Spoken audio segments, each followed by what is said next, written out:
పవన్ కళ్యాణ్ తో విడాకులైన తర్వాత రేణు దేశాయ్ తన ఇద్దరు పిల్లలతో కలిసి జీవితాన్ని సాగిస్తున్న విషయం మనకు తెలిసిందే. పవన్ నుండి విడిపోయినా కూడా ఆయనంటే ప్రేమ ఉందని ఎప్పటికప్పుడు చెబుతూ వచ్చే రేణు దేశాయ్ తాజాగా మరోసారి తనకు పవన్ కళ్యాణ్ పై ఇప్పటికీ ప్రేమ ఉందని చెప్పుకొచ్చింది.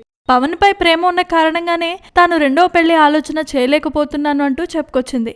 రెండో పెళ్లి విషయంలో పలువురి అభిప్రాయాలు తీసుకున్నానని కూడా చెప్పుకొచ్చింది. రెండో పెళ్లిలో ప్రేమ ఉంటుంది అని తాను భావించటం లేదు, కానీ తాను రెండో పెళ్లి చేసుకుంటే అతడు తనకు తోడు అవ్వగలడు, కానీ తన ప్రేమను ఆ వ్యక్తికి పంచలేనేమో అనిపిస్తోంది.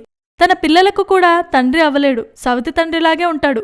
అందుకే రెండో పెళ్లి ఆలోచన కలిగినప్పుడు నాలో పలు రకాలైన ఆలోచనలు వస్తుంటాయి. రెండో పెళ్లి ఆలోచన వస్తే భయం కూడా వేస్తుందని రేణు దేశాయ్ పేర్కొంది. అయితే సరైన వ్యక్తి తారసపడితే తప్పకుండా రెండో పెళ్లి చేసుకుంటాను అని, ఆ విషయాన్ని తానే స్వయంగా ప్రకటిస్తాను అంటూ చెప్పుకొచ్చింది. రేణు రెండో పెళ్లి చేసుకోబోతున్నట్లుగా వస్తున్న వార్తలపై స్పందిస్తూ ఇలా క్లారిటీ ఇచ్చే ప్రయత్నాన్ని చేసింది. మొత్తానికి రేణుకు రెండో పెళ్లి చేసుకోవాలని ఉంది, కానీ ఏదో భయం తనను వెంటాడుతుంది.